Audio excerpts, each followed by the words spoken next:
Project എങ്ങനെയാണ് AWSൽ deploy ചെയ്യുന്നത് എന്നതാണ് ഈ ഒരു വീഡിയോയിൽ പറയാൻ പോകുന്നത്. അതിനായി ഞാൻ ക്രിയേറ്റ് ചെയ്ത ഒരു ഇ-കൊമേഴ്സ് വെബ്സൈറ്റാണിത്. ഈ ഒരു വെബ്സൈറ്റാണ് ഞാൻ AWSൽ ഡിപ്ലോയ് ചെയ്യാൻ പോകുന്നത്. aws.amazon.com എന്ന ഈ ഒരു വെബ്സൈറ്റ് ഓപ്പൺ ചെയ്ത് കഴിഞ്ഞാൽ sign in to the console എന്നൊരു ഓപ്ഷൻ നിങ്ങൾക്ക് ഇവിടെ കാണാം. അത് ക്ലിക്ക് ചെയ്യാം. Create a new AWS account എന്ന ഈ ഒരു ഓപ്ഷൻ ക്ലിക്ക് ചെയ്ത് നിങ്ങൾക്ക് ഇതിലൊരു അക്കൗണ്ട് എടുക്കാൻ സാധിക്കും. അതിനുശേഷം ഈ email ID and password use ചെയ്ത് സൈൻ ഇൻ ചെയ്യാം. ഇതാണ് AWS കൺസോൾ ഹോം പേജ്. ഇവിടെ ഈ ഒരു സർവീസസ് ഓപ്ഷൻ ക്ലിക്ക് ചെയ്ത് കഴിഞ്ഞാൽ AWS പ്രൊവൈഡ് ചെയ്യുന്ന ഈ ഒരു സർവീസസ് കാണാൻ പറ്റും. ഇതിൽ ഈസി ടു ഇൻസ്റ്റൻസ് യൂസ് ചെയ്താണ് നമ്മൾ ഡിപ്ലോയ് ചെയ്യാൻ പോകുന്നത്. അതിനായി ഈ ഒരു ഓപ്ഷൻ ക്ലിക്ക് ചെയ്യാം. ഇവിടെ നിങ്ങൾക്ക് ഇൻസ്റ്റൻസസ് റണ്ണിംഗ് എന്നൊരു ഓപ്ഷൻ കാണാൻ പറ്റും. അത് ക്ലിക്ക് ചെയ്യാം. സെർവർ 1 എന്ന് പറഞ്ഞ ഈ ഒരു ഇൻസ്റ്റൻസ് ഞാൻ ഓൾറെഡി ക്രിയേറ്റ് ചെയ്തതാണ്. ഇവിടെ നിങ്ങൾക്ക് ലോഞ്ച് ഇൻസ്റ്റൻസസ് എന്നൊരു ബട്ടൺ കാണാൻ സാധിക്കും. പുതിയൊരു ഇൻസ്റ്റൻസ് ക്രിയേറ്റ് ചെയ്യാൻ വേണ്ടി ഈ ഒരു ബട്ടൺ ക്ലിക്ക് ചെയ്യാം. ഈ ഒരു പേജിൽ ഇവിടെ നെയിം എൻ്റർ ചെയ്യാനുള്ളൊരു ഓപ്ഷൻ കാണും. ഈ ഒരു ഇൻസ്റ്റൻസിൻ്റെ നെയിം എൻ്റർ ചെയ്യാനാണ് അവിടെ പറഞ്ഞിരിക്കുന്നത്. നിങ്ങൾക്ക് ഏത് നെയിം വേണമെങ്കിലും എൻ്റർ ചെയ്യാം. ഞാനിവിടെ ഇ-കൊമേഴ്സ് സെർവർ എന്നാണ് നെയിം കൊടുത്തിരിക്കുന്നത്. ആൻഡ് സ്ക്രോൾ ചെയ്ത് കഴിഞ്ഞാൽ ആപ്ലിക്കേഷൻ ആൻഡ് OS ഇമേജസ് എന്നൊരു ഹെഡിങ് കാണാം. ഇവിടെ നിങ്ങൾക്ക് Amazon Linux, Mac OS, Ubuntu, Windows എന്ന് പറഞ്ഞ ഒത്തിരി ഓപ്ഷൻസ് കാണാം. ഞാനിവിടെ സെലക്ട് ചെയ്യുന്നത് ആമസോൺ ലിനക്സ് എന്ന് പറഞ്ഞിട്ടുള്ള ഈ ഒരു ഓപ്ഷനാണ്. ആൻഡ് അത് ചൂസ് ചെയ്തതിന് ശേഷം ലോഞ്ച് ഇൻസ്റ്റൻസ് എന്ന ഈ ഒരു ബട്ടൺ ക്ലിക്ക് ചെയ്യാം. ഇവിടെ പ്രൊസീഡ് വിത്തൗട്ട് കീ പെയർ എന്ന ഈ ഒരു ഓപ്ഷൻ സെലക്ട് ചെയ്തതിന് ശേഷം ഈ ഒരു ബട്ടൺ ക്ലിക്ക് ചെയ്യാം. And again click launch instance. Okay, successfully initiated എന്ന് പറഞ്ഞിട്ടുള്ളൊരു മെസ്സേജ് നിങ്ങൾക്ക് കാണാൻ സാധിക്കും. ആൻഡ് സ്ക്രോൾ ഡൗൺ ചെയ്ത് വ്യൂ ഓൾ ഇൻസ്റ്റൻസസ് എന്ന ഈ ഒരു ബട്ടൺ ക്ലിക്ക് ചെയ്ത് കഴിഞ്ഞാൽ നിങ്ങൾ ക്രിയേറ്റ് ചെയ്തിരിക്കുന്ന ആ ഒരു ഇ-കൊമേഴ്സ് സെർവർ എന്ന ഈ ഒരു പേരിലുള്ള ഇൻസ്റ്റൻസ് ഇവിടെ ക്രിയേറ്റ് ആയിക്കൊണ്ടിരിക്കുന്നത് കാണാൻ പറ്റും. ഇത് റണ്ണിംഗ് എന്നുള്ള ഈ ഒരു സ്റ്റേറ്റിലേക്ക് വരുന്നത് വരെ വെയിറ്റ് ചെയ്യാം. ഇ-കൊമേഴ്സ് സെർവർ എന്ന ഈ ഒരു ഇൻസ്റ്റൻസ് നെയിം സ്റ്റേറ്റ് റണ്ണിംഗ് എന്നായി വന്നിട്ടുണ്ട്. Also status check 2x2 check past എന്ന് പറഞ്ഞ് വന്നിട്ടുണ്ട്. ഇങ്ങനെ വന്നതിന് ശേഷം ഈ ഒരു ചെക്ക് ബോക്സ് ക്ലിക്ക് ചെയ്യാം. എന്നിട്ട് ഈ ഒരു ബട്ടൺ ക്ലിക്ക് ചെയ്യാം. ക്ലിക്ക് ചെയ്തതിന് ശേഷം കണക്ട് ഇൻസ്റ്റൻസ് എന്ന ഈ ഒരു പേജ് ഓപ്പൺ ആയി വരും. അതിൽ ഫസ്റ്റ് ഓപ്ഷനായ connect using EC two instance connect എന്ന് ചൂസ് ചെയ്തതിന് ശേഷം കണക്ട് ബട്ടൺ ക്ലിക്ക് ചെയ്യാം. ഇതൊരു ലിനക്സ് ടെർമിനലാണ് ഓപ്പണായി വന്നിരിക്കുന്നത്. ഇവിടെ നമ്മൾ കുറച്ച് കമാൻഡ്സ് കൊടുക്കണം. സോ ഫസ്റ്റ് ഞാൻ ഈ ഒരു ക്ലിയർ കൊടുത്ത് ഈ ഒരു ടെർമിനൽ ക്ലിയർ ചെയ്തു. ആൻഡ് ഫസ്റ്റ് നമ്മൾ കൊടുക്കുന്ന ഈ ഒരു കമാൻഡ് സിസ്റ്റം അപ്ഡേറ്റ് ചെയ്യാൻ വേണ്ടിയുള്ളൊരു കമാൻഡാണ്. sudo dnf update -y complete എന്ന് പറഞ്ഞ് വന്നു. And next command git install ചെയ്യാനുള്ള കമാൻഡാണ്.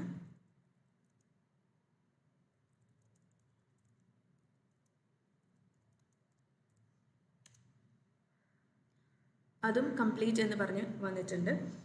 നെക്സ്റ്റ് നമ്മൾ ഡിപ്ലോയ് ചെയ്യാൻ യൂസ് ചെയ്ത ഈ ഒരു പ്രൊജക്റ്റ് ഓൾറെഡി ഗിറ്റ് ഹബിൽ പുഷ് ചെയ്തിട്ടുണ്ടാവണം. പുഷ് ചെയ്തതിന് ശേഷം നിങ്ങൾക്ക് ഈ ഒരു കോഡ് എന്ന ബട്ടൺ ക്ലിക്ക് ചെയ്ത് കഴിഞ്ഞാൽ ആ ഒരു ഗിറ്റ് ഹബ് ലിങ്ക് ഇവിടുന്ന് കോപ്പി ചെയ്യാൻ സാധിക്കും. ഈ ഒരു ലിങ്ക് വെച്ചിട്ട് നമ്മൾ ക്ലോൺ ചെയ്യുവാണ് ആ ഒരു പ്രൊജക്റ്റിന്. സോ അതിനുള്ളൊരു കമാൻഡാണ് നെക്സ്റ്റ് കൊടുക്കുന്നത്.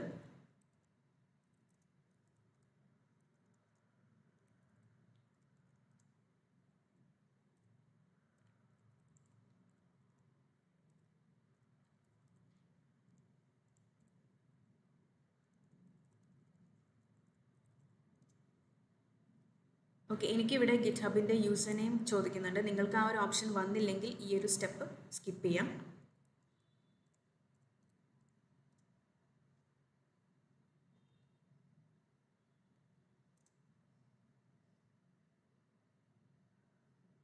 ഓക്കെ, അത് കംപ്ലീറ്റ് ആയി ക്ലോൺ ആയിട്ടുണ്ട്. ആൻഡ് നെക്സ്റ്റ് ഈ ഒരു ടെർമിനൽ ജസ്റ്റ് ഒന്ന് ക്ലിയർ ചെയ്യാം. ls -lrt എന്ന് കൊടുത്തു കഴിഞ്ഞാൽ നിങ്ങൾ ക്ലോൺ ചെയ്തിരിക്കുന്ന ആ ഒരു നെയിം ഇവിടെ കാണാൻ സാധിക്കും പ്രൊജക്റ്റ്. എന്നിട്ട് cd e-commerce എന്നുള്ള ഒരു ഓപ്ഷൻ ആ ഒരു ഫോൾഡർ ഓപ്പൺ ചെയ്യാം. ഇങ്ങനെ ചെയ്ത് നമ്മൾ നെക്സ്റ്റ് കൊടുക്കുന്ന command pip install ചെയ്യാനുള്ളതാണ്.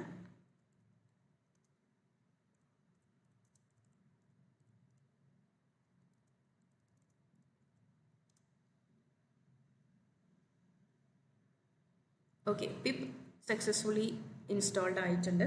Next Django install ചെയ്യാനുള്ള കമാൻഡാണ് പിപ്പ് ഇൻസ്റ്റാൾ ജാങ്കോ.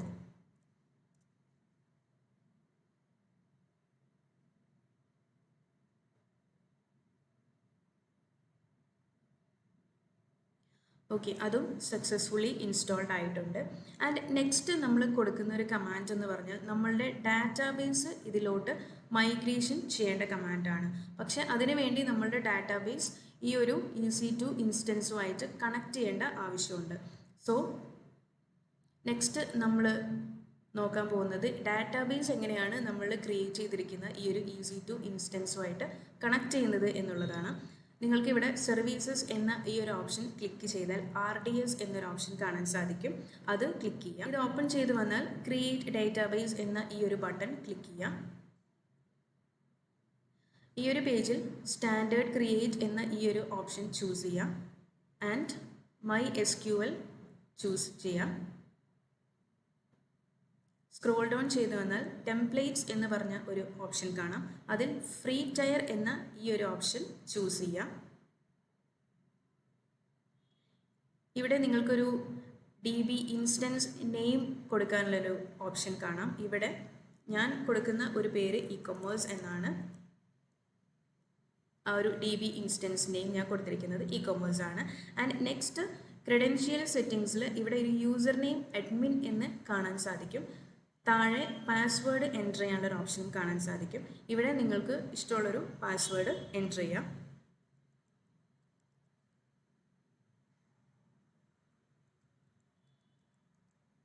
ഈ ഒരു യൂസർ നെയിം ആൻഡ് പാസ്വേഡ് ഓർമ്മിച്ച് വെക്കണം. അത് നമ്മൾ ഡാറ്റാസ് കൊടുക്കാൻ വേണ്ടി എടുത്തു വെക്കണം.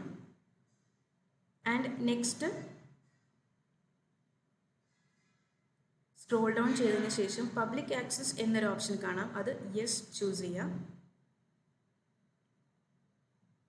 അഡീഷണൽ കോൺഫിഗറേഷൻ ക്ലിക്ക് ചെയ്ത് കഴിഞ്ഞാൽ നിങ്ങളുടെ ഒരു പോർട്ട് നമ്പർ കാണാൻ സാധിക്കും 3306. ഈ ഒരു അഡീഷണൽ കോൺഫിഗറേഷൻ ക്ലിക്ക് ചെയ്താൽ ഇനീഷ്യൽ ഡാറ്റാബേസ് നെയിം സെറ്റ് ചെയ്യാനുള്ളൊരു ഓപ്ഷൻ കാണാം. അവിടെയും ഞാൻ e-commerce എന്ന് തന്നെയാണ് കൊടുക്കുന്നത്. ആൻഡ് സ്ക്രോൾ ഡൗൺ ചെയ്തതിന് ശേഷം ക്രിയേറ്റ് ഡേറ്റാബേസ് എന്നുള്ള ഈ ഒരു ബട്ടൺ ക്ലിക്ക് ചെയ്യാം.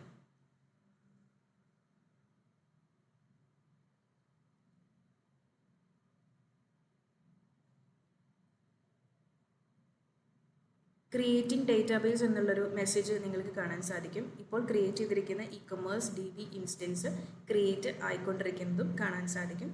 ഇത് അവൈലബിൾ എന്ന ഈ ഒരു സ്റ്റേറ്റസിലേക്ക് വരുന്നത് വരെ വെയിറ്റ് ചെയ്യാം. e-commerce DB ഇൻസ്റ്റൻസ് അവൈലബിൾ സ്റ്റേറ്റസായി വന്നിട്ടുണ്ട്. ഇങ്ങനെ വന്നതിന് ശേഷം ഈ ഒരു ബട്ടൺ ക്ലിക്ക് ചെയ്യാം. ഈ ഒരു ആക്ഷൻ എന്ന ഈ ഒരു ബട്ടൺ ക്ലിക്ക് ചെയ്യാം. ആൻഡ് ഇവിടെ സെറ്റപ്പ് EC2 കണക്ഷൻ എന്നൊരു ഓപ്ഷൻ കാണാൻ സാധിക്കും. അത് ക്ലിക്ക് ചെയ്യാം. ഈ ഒരു പേജിൽ ചൂസ് ആൻ EC2 ഇൻസ്റ്റൻസ് എന്നൊരു ഓപ്ഷൻ കാണാം.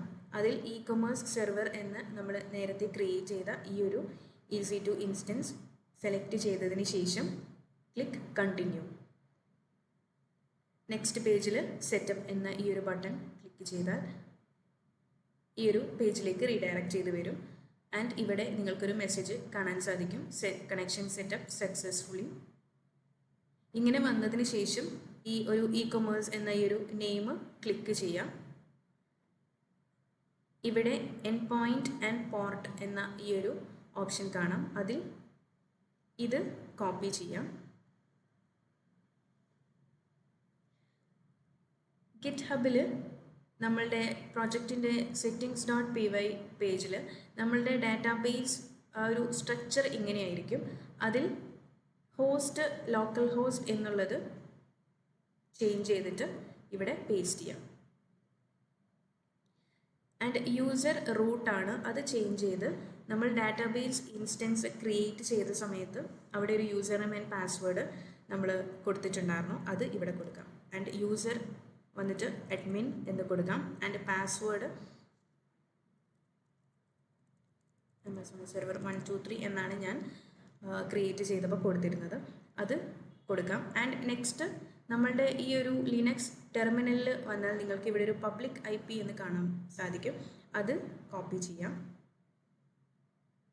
ആൻഡ് ഈ ഒരു കോഡിൽ allowed host എന്ന ഒരു സ്റ്റേറ്റ്മെൻറ്റ് കാണാം, അവിടെ പേസ്റ്റ് ചെയ്യാം. ഇത്രയും ചേഞ്ചസ് വരുത്തിയതിന് ശേഷം നമുക്ക് ഈ ഒരു ചേഞ്ചസ് സബ്മിറ്റ് ചെയ്യാം. ഈ ഒരു ചേഞ്ചസ് വരുത്തിയതിന് ശേഷം ലിനക്സ് ടെർമിനൽ ഓപ്പൺ ചെയ്യാം. ആൻഡ് ആ ചേഞ്ചസ് നമുക്കിവിടെ പുൾ ചെയ്ത് കൊടുക്കാം. അതിനുള്ള കമാൻഡ് git pull.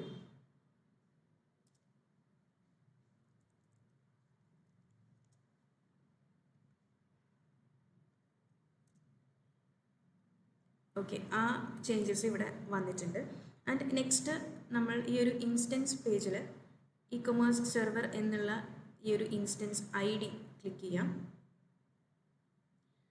ഇവിടെ സെക്യൂരിറ്റി എന്നൊരു ടാബ് കാണാം, അത് സെലക്ട് ചെയ്തതിന് ശേഷം ഈ ഒരു ഓപ്ഷൻ ക്ലിക്ക് ചെയ്യാം.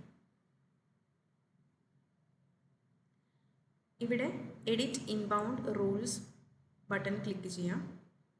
ആഡ് റൂൾ പോർട്ട് റേഞ്ച് 8000 കൊടുത്തു. ആൻഡ് ഇവിടെ ഫസ്റ്റ് ഓപ്ഷൻ സെലക്ട് ചെയ്യാം. And save rules.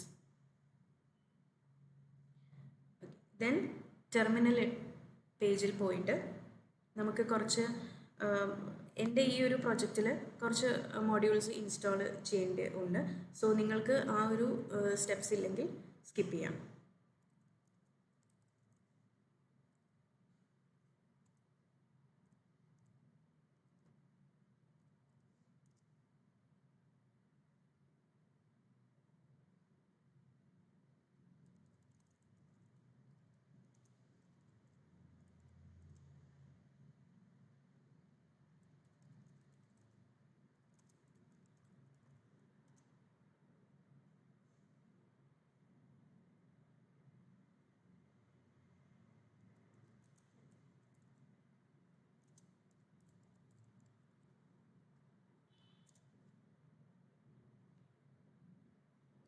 Okay, and next നമ്മൾ മൈഗ്രേറ്റ് ചെയ്യാനുള്ള കോഡാണ് കൊടുക്കുന്നത്.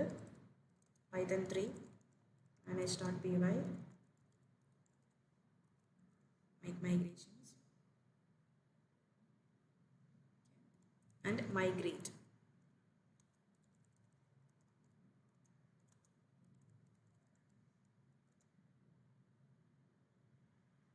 നമ്മളുടെ പ്രൊജക്റ്റിലുള്ള എല്ലാ ടേബിൾസും മൈഗ്രേറ്റ് ചെയ്യുന്നത് കാണാൻ പറ്റും.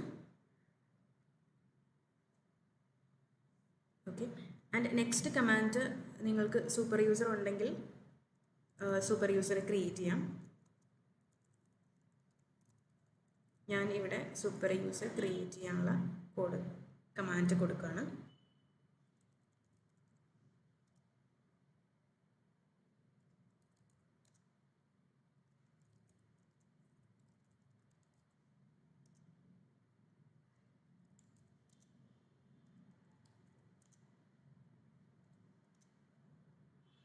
Okay, and last command run server.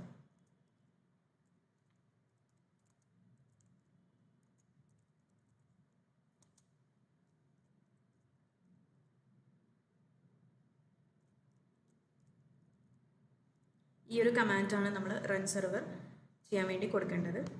Click enter. Okay, അത് സക്സസ്ഫുള്ളി റൺ ചെയ്തിട്ടുണ്ട്. ആൻഡ് നെക്സ്റ്റ് ഇവിടെ കാണുന്ന ഈ ഒരു പബ്ലിക് IP കോപ്പി ചെയ്യാം. ആൻഡ് പുതിയൊരു ടാബിൽ അത് പേസ്റ്റ് ആൻഡ് കോളൻ ഇട്ടതിന് ശേഷം 8000. ഈ ഒരു IP ലിങ്ക് റണ്ണ് ചെയ്യുമ്പോൾ നിങ്ങൾക്ക് ഒരു പ്രോജക്റ്റ്, ഇപ്പോൾ എൻ്റെത് ഇ-കൊമേഴ്സ് പ്രോജക്റ്റാണ്, അത് ഡിപ്ലോയ് ആയിരിക്കുന്നത് കാണാൻ സാധിക്കും. ഇപ്പോൾ ഈ ഒരു പ്രോജക്റ്റ് റണ്ണാവുന്നത് ഈ ഒരു ലിങ്കിലാണ്, ഈ ഒരു IP-യിലാണ് റൺ ചെയ്യുന്നത്. നേരത്തെ ഞാൻ നിങ്ങളെ കാണിച്ചത് ലോക്കൽ ഹോസ്റ്റിൽ റൺ ചെയ്ത പ്രോജക്റ്റ് ആയിരുന്നു. നമ്മളത് AWS-ൽ ഡിപ്ലോയ് ചെയ്ത് കഴിഞ്ഞാൽ ഈ ഒരു ലിങ്ക് വെച്ചിട്ട് നമുക്കത് റണ്ണ് ചെയ്യാൻ സാധിക്കും. സോ ഇങ്ങനെയാണ് ഒരു Django പ്രോജക്റ്റ് AWS-ൽ ഡിപ്ലോയ് ചെയ്യുന്നത്. Thank you.